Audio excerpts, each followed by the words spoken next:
দলগাঁও শিক্ষাখণ্ডৰ সহায়ক উৎপল গোস্বামীৰ বিৰুদ্ধে প্ৰতিবাদ।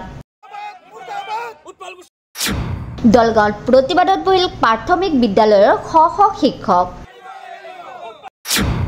RTIৰ নামত দৰঙৰ চৰকাৰী শিক্ষকসকলক হাৰাশাস্তি কৰাৰ অভিযোগ।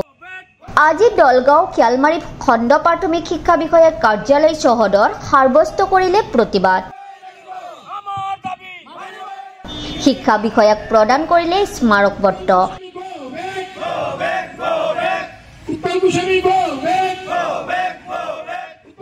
এইদৰে হাতে হাতে প্লে কাৰ্ড লৈ কৰিছে প্ৰতিবাদ।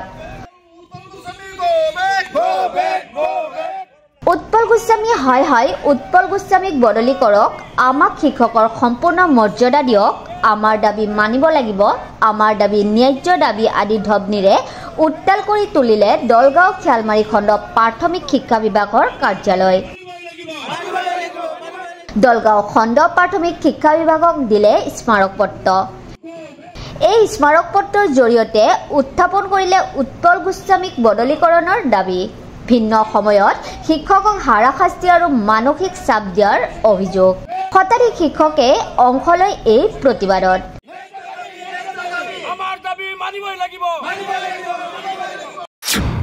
এতিয়া প্ৰশ্ন হয়, বিভাগীয়ভাৱে ন্যায় পাবনে এইসকল শিক্ষকে? মিডিয়াৰ যিসকল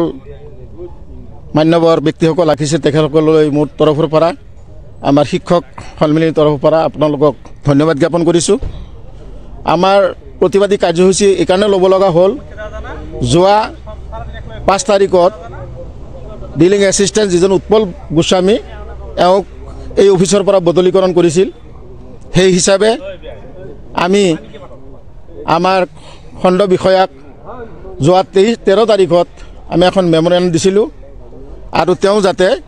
অতি সোনকালে ৰিলিজ লৈ তেওঁ য'ত যি ঠাইত তেওঁক মানে কৰ্ম তাক মানে যোগদান কৰিবৰ কাৰণে আমি এটা মেমৰেণ্ডাম দিছিলোঁ। আৰু এইখিনি মেমনত উল্লেখ আছিল যাতে দুৰ্নীতি কৰা মানুহজন যাতে এইখন অফিচত আৰু পুনৰাই ঘূৰি আহিব নোৱাৰে, তাৰ বাবে আমি ছাৰক কৈছিলোঁ, আমাৰ বিঅ' ছাৰক মেমৰেণ্ডাম দিছিলোঁ যে আমি 2 দিন পিছত আকৌ আমি প্ৰতিবাদী কাৰ্যসূচী হাতত ল'ম যদি ৰিলিজ নিদিয়ে। দুৰ্নীতিৰ ক্ষেত্ৰত 2013 চনৰ পৰা উৎপল গোস্বামীয়ে এইখন অফিচত তেওঁ কৰ্মৰত হৈ আছে। এজন কৰ্মচাৰীয়ে একেই লেঠাৰীয়ে 2013 চনৰ পৰা আজি 2024 চন তেওঁ কেনেকৈ এটা অফিচত 10 বছৰ কাৰ্যকাল কৰিব পাৰে? আৰু ইয়াৰ আগতো 2বাৰ আপোনাৰ তেওঁ বদলীকৰণ হৈছিল। ইয়াত কি আছে? আমাৰ এই দলগাঁও খণ্ড বিষয়ত আপোনাৰ খণ্ড বিষয় ইয়াতে কি আছে? তেওঁৰ কি লাভালাভ আছে? নিশ্চয় তেওঁৰ মোটা অংকৰ ধন ইয়াতে মানে লাভৱান হয়, যাৰ কাৰণে এওঁ বাৰে বাৰে ট্ৰেন্সফাৰ হৈ আকৌ ইয়াতে আহে। তেওঁ আগতো 2বাৰ ট্ৰেন্সফাৰ হৈছিল। আমাৰ শিক্ষকখিনিক মানে জ্বলা-কলা খুৱাইছে, বহুত মানে অশালীন ব্যৱহাৰ কৰে। কোনো এজন শিক্ষকৰ লগত তেওঁ কোন ভাল ব্যৱহাৰ নকৰে। তেওঁৰ যিটো মুখৰ বাক্য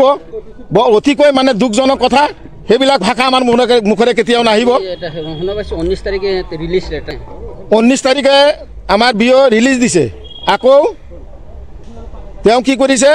19 তাৰিখতে আকৌ তেওঁ ষ্টে অৰ্ডাৰ আনিছে। 19 তাৰিখতে আকৌ ষ্টে অৰ্ডাৰ আনিছে। আৰু যিখন ষ্টে অৰ্ডাৰ আনিছে, আমাৰ এছিষ্টেণ্ট যিজন আপোনাৰ কেৰাণী যিজন আছিল মানে ইফতিকাৰ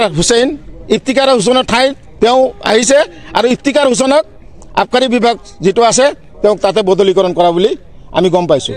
তাক সন্মিলনীৰ তৰফৰ পৰা আমি দাবী উত্থাপন কৰিছোঁ,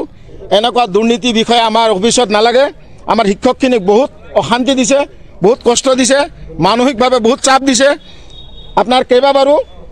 এইটো আগতো কৈছিলোঁ, আৰু ইয়াৰ আগতো আপোনাৰ নিশ্চয় চাইছে চাৰ হোটেলত কিন্তু উৎপল গোস্বামীৰ টকাৰ লেনদেনৰ ক্ষেত্ৰত আপোনালোকে মিডিয়াৰ যোগে নিশ্চয় আপোনালোকে গম পাইছে। তেওঁ টকা লোৱা বুলি এজন মানুহৰ পৰা SMC পৰা এজন ব্যক্তিৰ পৰা টকা লৈ আছিল। এইটো নিশ্চয় আপোনালোকে মিডিয়াৰ বন্ধুসকলে নিশ্চয় আপোনালোকে জানে। এই দুৰ্নীতিগ্ৰস্ত বিষয়াই এওঁক বাৰম্বাৰ মানে তেওঁ ইয়াতে অহাৰ কাৰণ এটাই, মোটা অংকৰ ধন ইয়াতে পায়। তেওঁক আমাৰ শিক্ষকখিনিক SMC যিটো আমাৰ বিদ্যালয় পৰিচালনা সমিতি গঠন হয়, সেই বিদ্যালয় পৰিচালনা সমিতিৰ ক্ষেত্ৰত তেওঁ কিছুমান বস্তু ইয়াতে মজুত কৰি ৰাখি অফিচ আমাৰ মঙলদৈত কিবা কথা মানে পাজাৰ লগাই কিনে আমাৰ শিক্ষকখিনিৰ পৰা পইচা লোৱাৰ পিছতহে তেওঁ মানে এই এপ্ৰুভেল কপিটো তাৰপিছত তেওঁ দিয়ে আৰু তেওঁ অহাৰ পিছৰ পৰাই 2013 চনৰ পৰাই আমাৰ শিক্ষকখিনি মানসিক চাপত পৰি আছে বহুত মানসিক চাপত পৰিছে প্ৰত্যেকটা আপোনাৰ প্ৰায় শিক্ষকক কিন্তু RTI মাৰি RTI কৰি কৰি মোটা অংকৰ ধন যিহেতুকে তেওঁ মানুহজন থাকে যিজন RTI কৰে আপোনাৰ খান্দাজানৰ চিপাঝাৰৰ আপোনাৰ ডুমনি চকীৰ তাৰপিছত বাইহাটাৰ মানুহ এজন আমাৰ দলগাঁও এই ব্লকৰ আণ্ডাৰত যিবিলাক শিক্ষক আছে তেওঁলোক কেনেকৈ চিনি পায় নিশ্চয় এই দুৰ্নীতিগ্ৰস্ত এই মানুহজন থকাৰ কাৰণে এওঁ লিষ্ট কৰি যেতিয়া দিয়াৰ পিছত সেই মানুহজনক মানে চুক্তিপত্ৰ থাকে যে তুমি RTI কৰিবা কৰাৰ পিছত তুমি এটা কিবা এটা ধন পাবা আৰু মোটা ধনটো মই পাম কিবা এটা এনেকুৱা ধৰণৰ দুৰ্নীতি কৰি তেওঁ আমাৰ চিপাঝাৰ ব্লক আছে তাৰপিছত আপোনালোকে মিডিয়া বন্ধুসকল আপোনালোকে চাব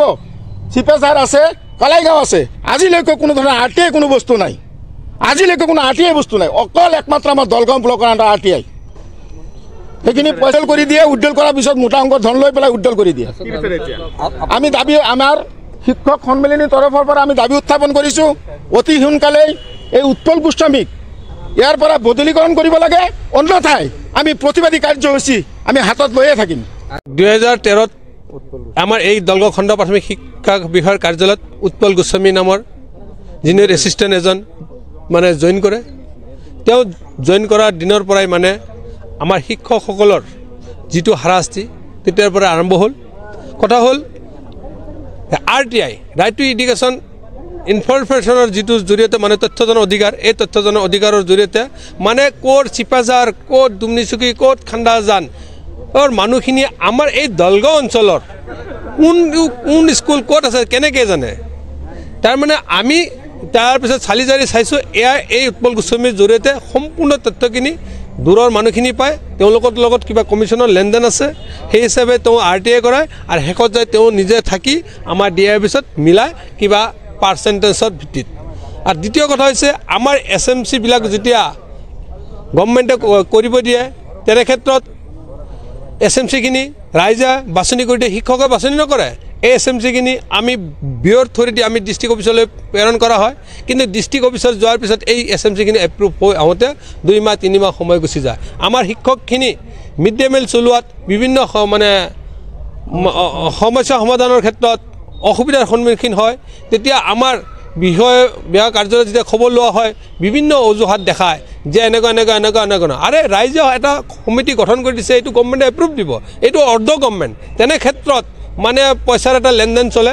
আৰু তাত 10,000 টকা প্ৰথমতে ডিমাণ্ড কৰিব পিছত যায় কিন্তু 5,000 টকাত ওপৰত কি দিয়ে নিদিয়ে আমি নাজানো তেনেকুৱা বহুত তথ্যও আমাৰ তাত আছে আৰু SMC প্ৰেচিডেণ্ট বনোৱাৰ নামত তেওঁ মানে আগত তাৰমানে দুজন আহে পেনেলত নাম তেওঁলোকে 2জনৰ মানে মোবাইল নম্বৰটো সংগ্ৰহ কৰি কাৰণে আপুনি প্ৰেচিডেণ্ট হ'ব বিচাৰে যদি মোৰ লগত যোগাযোগ কৰক তেনেকুৱাভাৱেও পইচা সংগ্ৰহ কৰে ঠিক গস্ত বিহাত দ্বিতীয় কথা হ'ল তেওঁ কিন্তু আজিৰ যুগত অনলাইনত বিল হয় অনলাইনত তেওঁ কম্পিউটাৰ কোনো কামেই নাজানে তেওঁ মানে বেলেগৰ সহায় ল'ব লাগে একেবাৰে নাজানে এতিয়া কথা হ'ল আমাক ইফতিকাৰক দিছিল নতুনকৈ এজন যোৱা ফেব্ৰুৱাৰী মাহতে আমাৰ জইন কৰিছে তেওঁ ইফতিকাৰ হুছেইন আহমেদ কিন্তু তেওঁ জইন কৰাৰ পিছত আমি কিন্তু বৰ সুখী হৈছিলোঁ দলগাঁও খণ্ড শিক্ষক সন্মিলনীৰ অন্তৰ্গত শিক্ষকসকল যে তেওঁৰ দিনত আমি 1 তাৰিখে 2 তাৰিখে বিল পাইছিলোঁ কিন্তু আগত কিন্তু আমাৰ এনেকুৱা ৰেকৰ্ড নাছিল 10, 12, 13, 14, 15 তাৰিখ ইফতিকাৰ অহাৰ পৰা আমাৰ বিল হৈছে কাৰণ উৎপলে বেলেগক কণ্টেক্ট দি পেলাই বিলবিলাক বনাই লয় তাৰ আৰু ইফতিকাৰ যোৱাৰ পিছত কিন্তু আমাৰ এই অফিচত বিল বনোৱা মানুহ নাথাকিব আমি শিক্ষকখিনি আমি আকৌ পুনৰ দাবী কৰিছোঁ ইফতিকাৰক আমাক দিয়ক আমাৰ ইফতিকাৰ লাগিব কাম জনামূল্য কাৰণ ইয়াত 1314 শিক্ষক আছে এই 1314 শিক্ষকৰ বিলখিনি আমাৰ অনলাইনৰ জৰিয়তে হয় অফলাইনৰ জৰিয়তে নহয় সেই আমাৰ ইফতিকাৰক লাগে এই আমাৰ বিভাগীয় মানে বিভাগীয় মুৰব্বীৰ তাত আমাৰ দাবী এইখিনি হয় এইটো আগতো এবাৰ তেওঁ মানে বদলি হৈছিল আগতো দুবাৰকৈ হৈছিল কিন্তু তেওঁ কিয় ইয়াৰ পৰা নাজানে যাব নিবিচাৰে নিশ্চয় ইয়াত ৰহস্য এটা আছে সেই ৰহস্যটো আমি মোটা অংকৰ ধন আছে তাৰপিছত এইবাৰো তেওঁ মানে 5 তাৰিখত যেতিয়া আহিল তেওঁ কিন্তু ক'লে মোক কোনে খেদে চাম নহয় মানে তেওঁৰ ভাষা তেওঁ যে এজন SIৰ সন্মুখত বা বিয়াৰ সন্মুখত যিটো ভাষা ব্যৱহাৰ কৰিছে তেওঁলোকে হয়তো বা আপোনালোকৰ মিডিয়াত প্ৰচাৰ কৰা নাই তেওঁ প্ৰচাৰ কৰিব গ'লে তেওঁলোকৰ এটা মানে মান সন্মানৰ কথা আছে হয় এইটো সঁচা এইটো ক্ষেত্ৰত হৈছে আৰু তেওঁ যে আৰু মানে এই ক্ষেত্ৰত আমি যেতিয়া এখন স্মাৰক পত্ৰও দিছোঁ যোৱা 13 তাৰিখে এই হিচাপত আমাৰ ছাৰে তাক 19 তাৰিখে ৰিলিজ দিছে আকৌ তেওঁ কেনেকৈ বা কৈ আকৌ ষ্টে কৰিছে আকৌ ইয়াৰ পৰা ইফতিকাৰকো লৈ গৈছে কথা হ'ল আমাৰ এই উৎপল গোস্বামীক নালাগে এজন ভণ্ড সি মানে টকা নহ'লে যে কাম নকৰে সি যে কাম নাজানে সি মানে যে মানুহক মানে শিক্ষক যে মানে এটা মানে ই পইচা ইনকামৰ এটা যেনে এটা বনাই লৈছে মাধ্যম বনাই লৈছে আচলতে যোৱা এই মাহৰ 5 তাৰিখে আমি অৰ্ডাৰ এটা পাইছিলোঁ মাননীয় দৰং জিলা আয়ুক্ত মহোদয়ৰ পৰা দৰং যেটো সাব ডিস্ট্ৰিক্ট হ'ব তালৈ আমাৰ দুজন কৰ্মচাৰী ট্ৰান্সফাৰ অৰ্ডাৰ আহিছিলে সেইহতৰ তেওঁলোকক অৱগত কৰা হৈছিল আৰু 19 তাৰিখে উৎপল গোস্বামীক আমি ৰিলিজ দিয়া হৈছিল এতিয়া আমি এটা সূত্ৰৰ পৰা জানিব পৰা মতে তেওঁটো ষ্টে অৰ্ডাৰ হৈছে গতিকে তাৰ প্ৰতিবাদত শিক্ষকসকলে যি ধৰ্ণা দিছে স্মাৰকপত্ৰ প্ৰদান কৰিছে আৰু যাৱতীয় ব্যৱস্থাৰ কাৰণে আমি ঊৰ্ধ্বতম কৰ্তৃপক্ষলৈ প্ৰেৰণ কৰিম আমি জাষ্ট চৰকাৰৰ অৰ্ডাৰ ফলো কৰা মানুহ যেনেকৈ অৰ্ডাৰ দিয়ে আমি তেনেকৈ দলগাঁৱৰ পৰা জয়নাল আব্দিনৰ ৰিপৰ্ট প্ৰাইম 24 ইণ্ডিয়া আমাৰ দাবী মানিব লাগিব